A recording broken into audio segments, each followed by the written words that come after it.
Yo, what's up? I'm QR Terry, and today I have actually a very interesting question. The question that I'm going to dive into today is known as what's the future of foldables? You've probably seen a lot of different screens like such. Like this is the Oppo, it's a foldable phone. It does its thing, it works out. You've got entrants like Google's latest offering, which is the Pixel Fold. One of my actual favorites. I think that they do it the best currently. And then you've got other devices which have been around for quite some time. This is my Samsung Galaxy Fold. This is the fourth generation, which I think is the same as the fifth generation. There was not much need for me to buy it, but Mike, one of the producers here at everydays.wtf, he helps us with the video content, is asked me like, dude, why do you have so many foldable phones? Why do you think, the foldable phone market is interesting? It just seems like you're wasting money. Like one phone is all you really need. Why do you need all these secondary devices? And he brings up good points. I wanted to bring him on, and today we're going to ask ourselves, what's the future of foldable phones? I go by the name of Q. Terry. Every day I ask myself, what's the future? And I take detailed notes and store them in a journal. You can find out more about that journal and view all the notes if you want to see it for yourself at everydays.wtf. And with that, I'm going to jump into the conversation with myself and Mike. Yo, what's up? Yo, what's up, Q? Yo, Mike, what's good, man? How you been? Oh, pretty good. It's nice to be in front of camera. Pretty random because we were having this conversation and we're like, man, this would just make a perfect episode. So it's kind of on the fly here, even. Yeah.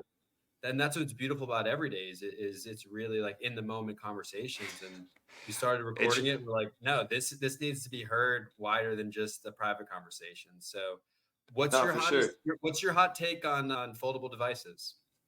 So, first off, let's start off with that. All foldable devices as they stand today are just expensive. I mean, you can't get in the game for less than $1,000 right now, and that's like the cheapest offering.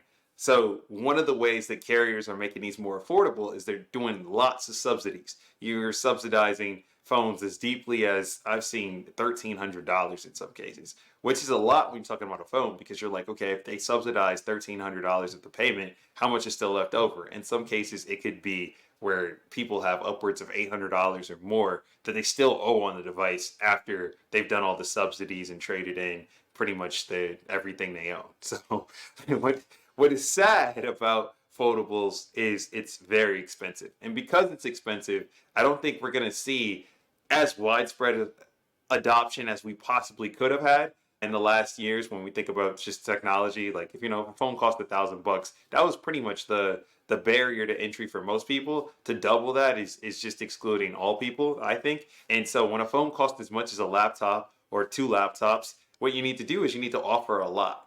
And that value hasn't been really well defined over the last 2 to 3 years.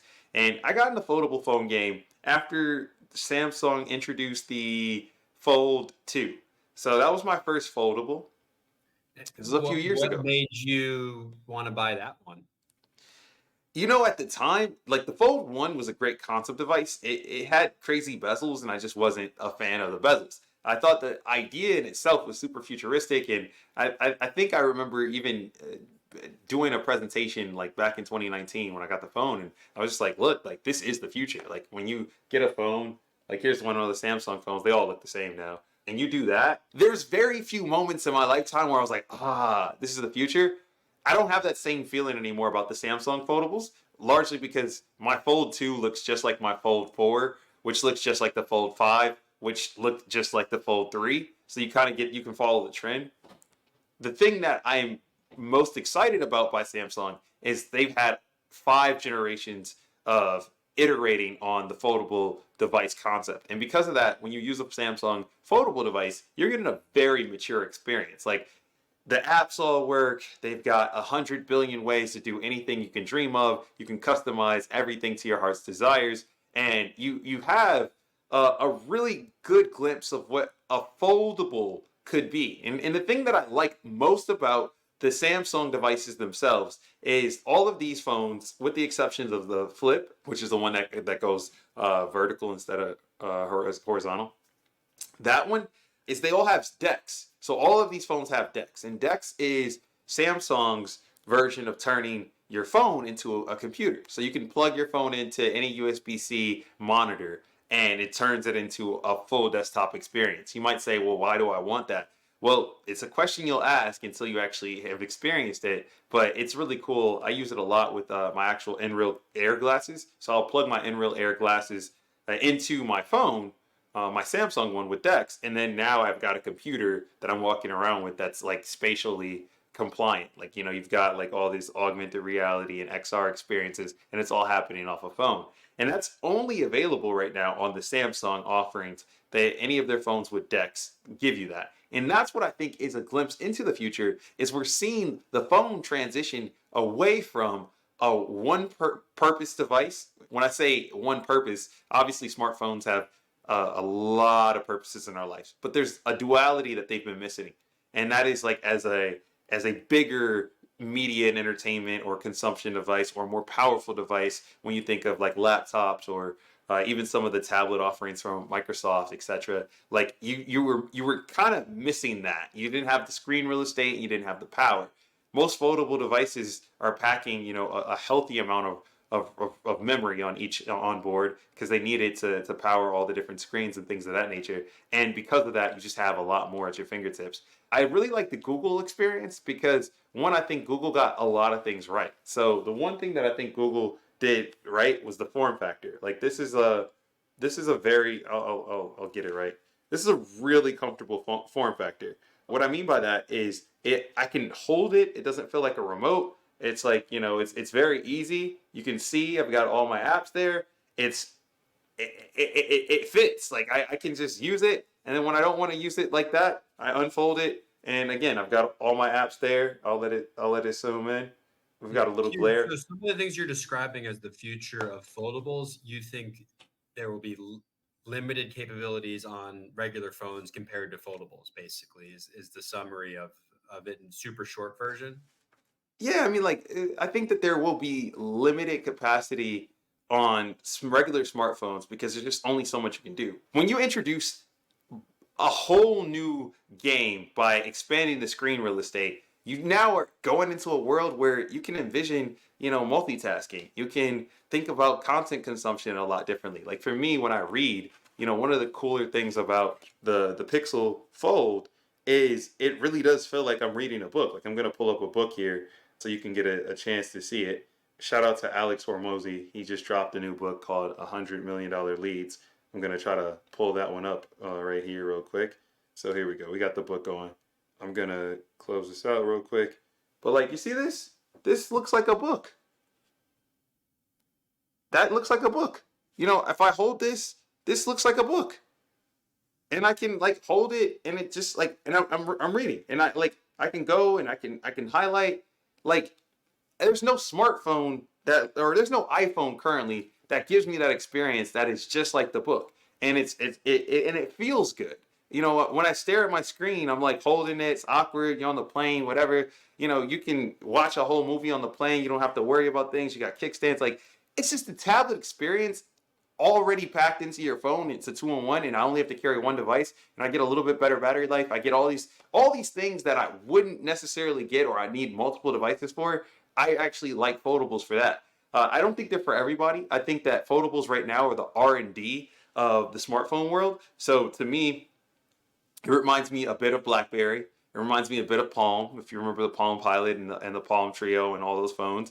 And when we were trying to figure out what a mobile communications device would be, more than just a text message, more than just a page, more than just a phone call, and they were just putting things on phones to just figure out, what would stick and who the consumer and persona was. And then they got to a moment where the BlackBerry, it did reach a very wide market. It got the business consumer down to the T. Like if you were in business, you needed to send emails, you needed to do communications.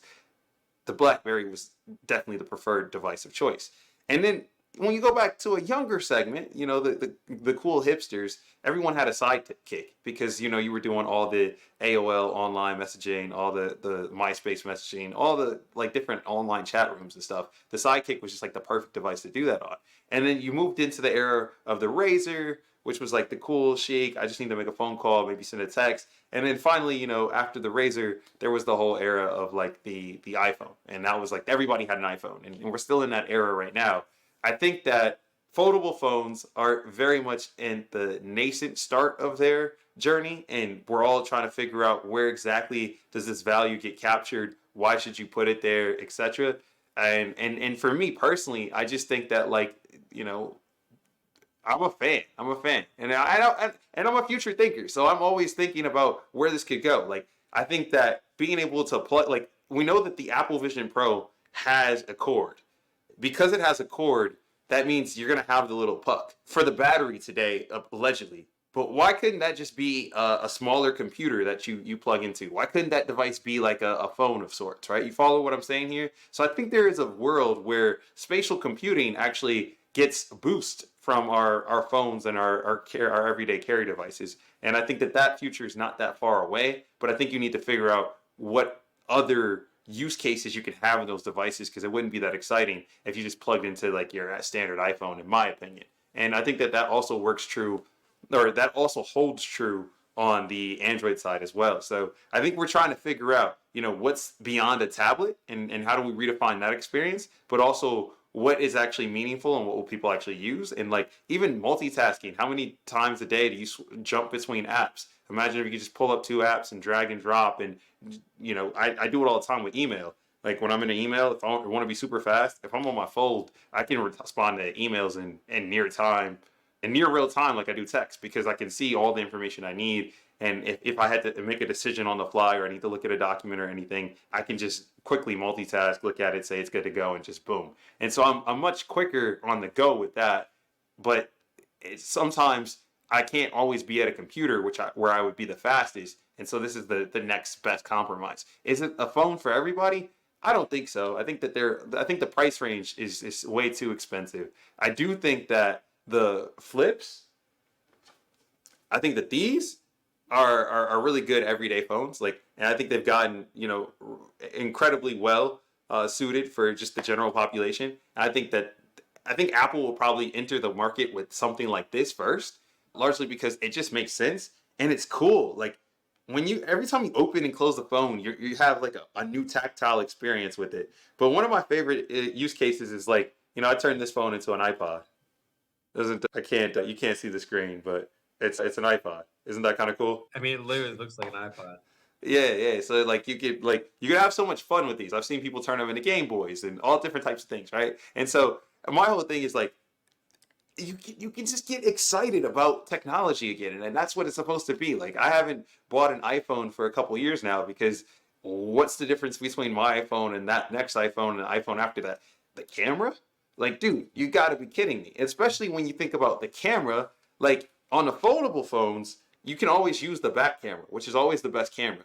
And so when you compare the back camera to even some of the back cameras on the iPhone, you can only shoot one way on the iPhone.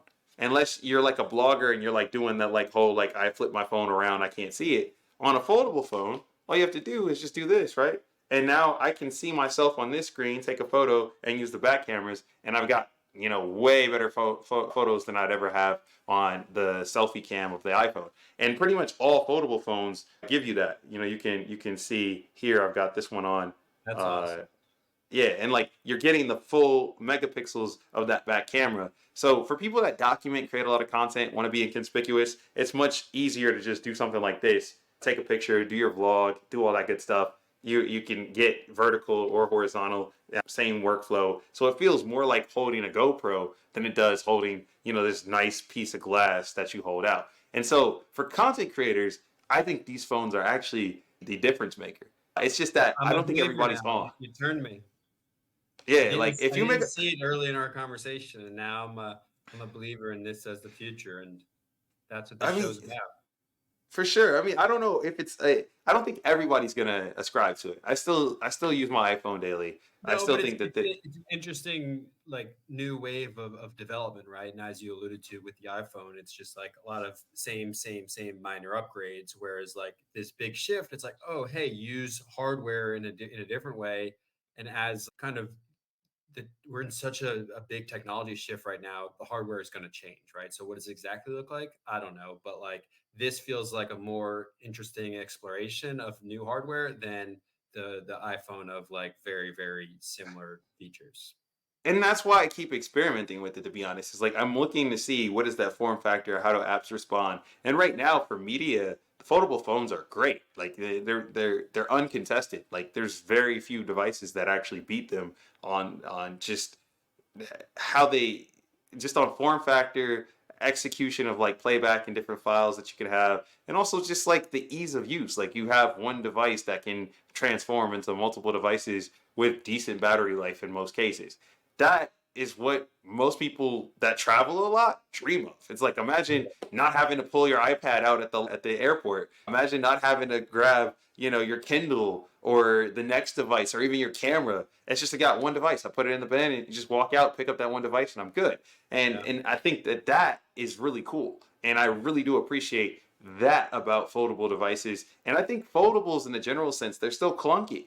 Once this gets to a point where they're sexy and they're sleek and they've got like a real good ecosystem from the developer side and apps that support it, dude, nobody's gonna want to go back to like the devices that can't transform. They're gonna be one dimensional, and that's gonna be like some old school shit.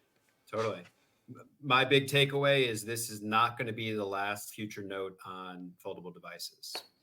Probably not. Probably not. I mean, I'll always have a take, but yeah, that's why I'm a fan of the and for the people that are watching, I'm a fan of the Google Fold. I think the Google Fold is the fold to get if you're gonna get a fold, largely because when you get this phone, you get all of Google, you get the best experience that you could possibly ever want, and you get a really good smartphone on the outside and an even better tablet on the inside. When people talk about like all the software and all that stuff, I mean, who wants a device that's perfect? You want a device that's continuously getting updates, that the developers are listening to the feedback, and I think that's what makes it fun when you're a future thinker or early adopter. So I think like when I hear people say, "Oh, well, this could be better, this could be that," it's like, yeah, like just tell the developers, and like we get updates every month now. Like just wait. And like for the people that need the tried and true, I mean, there's an iPhone 15 about to drop. Go ahead and get that. For those that don't know, every day I ask myself about the future and I take detailed notes. What you just watched is an entry in my WTF journal. Go ahead and check that out at everydays.wtf. And if you've got questions about the future, you know where to find me.